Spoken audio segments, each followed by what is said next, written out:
11वीचे admission सुरू झालेले आहेत आणि ऑनलाईन फॉर्म कशा पद्धतीने भरायचा आपण मागच्या व्हिडिओमध्ये पाहिलं होतं. परंतु काही जणांना प्रश्न आहेत की पार्ट सेकंड जो आहे कोटा फॉर्म, ज्यामध्ये कोटा चॉईस आहेत, त्यामध्ये काय काय प्रकारचे असतात, कोणी भरायचा असतो, कसा भरायचा असतो, काय चूक करायची नाही, तर ही महत्त्वपूर्ण माहिती आपण या व्हिडिओमध्ये थोडक्यात जाणून घेऊयात.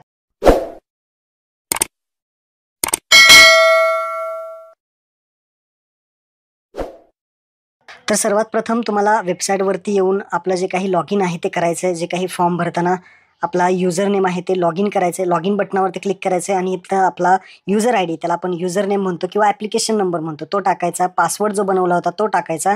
कॅप्चा जे बॉक्समध्ये दिसते ते टाकायचं आणि कीप मी साइन इन या बटनावरती क्लिक करून सर्वात पहिल्यांदा लॉग इन करून घ्यायचं. लॉग इन केल्यानंतर अशा पद्धतीने इंटरफेस तुम्हाला दिसेल. डाव्या साईडला तुम्हाला ऑप्शन दिसतील भरपूर, जसं की पहिला ऑप्शन आहे ज्यामध्ये ॲप्लिकेशन फॉर्म पार्ट फर्स्ट, त्यानंतर दुसरा ऑप्शन आहे कॅप ऑप्शन पार्ट सेकंड आणि तिसरा ऑप्शन आहे कोटा चॉईस पार्ट सेकंड. अशा पद्धतीचे हे 3 ऑप्शन तुम्हाला दिसतील. पहिला जे 2 ऑप्शन आहेत पार्ट फर्स्ट आणि पार्ट सेकंड, ॲप्लिकेशन फॉर्म आणि कॅप ऑप्शन फॉर्म, हे आपण ऑलरेडी मागच्या व्हिडिओमध्ये बघितलेला आहे. तो व्हिडिओ पाहिला नसेल तर पाहून घ्या. हा पार्ट 1 कसा भरायचा आहे, कॅप ऑप्शन कॉलेज कसे सिलेक्शन करायचे आहेत, सगळी माहिती दिलेली आहे. ते व्हिडिओ तुम्हाला दिला आहे, तो पाहून घ्या. आता भरपूर जणांचा प्रश्न येतो तो म्हणजे हा कोटा चॉईस पार्ट सेकंड हा जो फॉर्म आहे तो कुणासाठी आहे आणि कशा पद्धतीने भरायचा. यामध्ये जर पाहिलं तर 3 ऑप्शन आहेत, apply for minority quota, apply for management quota आणि apply for in house quota. आता हे 3 ऑप्शन कोणासाठी आहेत, काय आहेत, कोण ॲप्लाय करू शकतो ते सांगतो. तर सर्वात प्रथम येतो apply for minority quota. Minority quota म्हणजे अल्पसंख्याक, जे मराठी सोडून आहेत, जे बुद्धिस्ट असतात, जे अल्पसंख्याकमध्ये येतात, तर त्यांच्यासाठी 50% जागा राखीव असतात.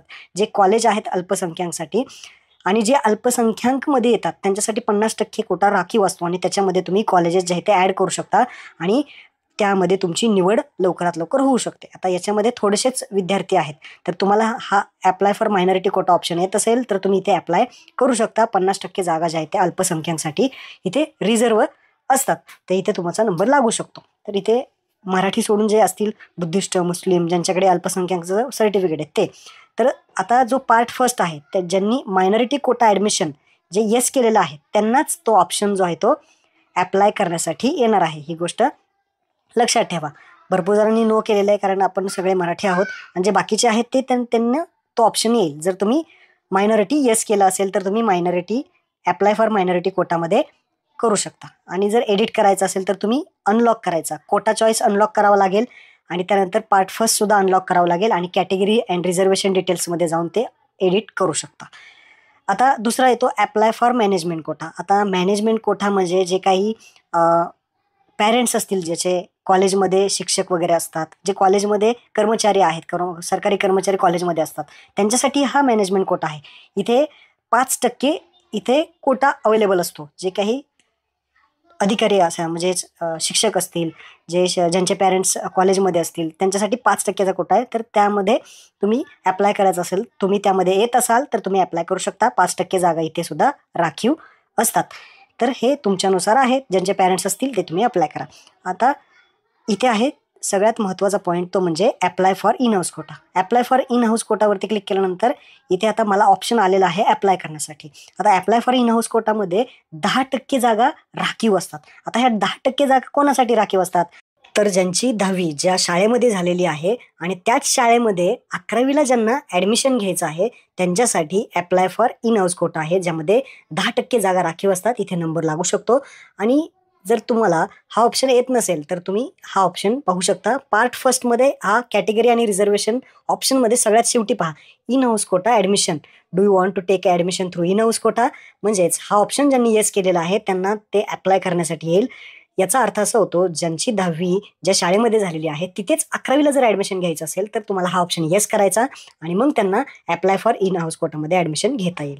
आता हे येस कसं करणार, तर कॅप ऑप्शन फॉर्म अनलॉक करायचा, पार्ट 1 सुद्धा अनलॉक करायचा आणि त्यानंतर तुम्ही हा येस ऑप्शन करू शकता.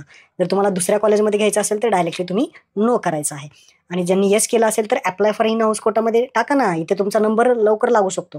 इथे येऊन तुम्ही जे कॉलेज आहे ते ॲड करा आणि त्यानंतर इथे ॲड होईल कॉलेज आणि सेव्ह अँड लॉक करून टाका. अशा पद्धतीने तुम्ही हे फॉर्म ॲप्लाय करू शकता आणि लॉक करून टाकायचे. सगळ्यात लक्षात ठेवा, जे काही आता 2-3 दिवसांनी जे काही मेरिट लिस्ट लागेल तर तुमचं हे जे काही सगळे कॅप ऑप्शन असतील सगळे फॉर्म लॉक असणं गरजेचं आहे. अशा पद्धतीने ही व्हिडिओ ती महत्त्वपूर्ण. आपल्या सर्व मित्रांना नक्की शेअर करा. धन्यवाद. जय हिंद, जय महाराष्ट्र.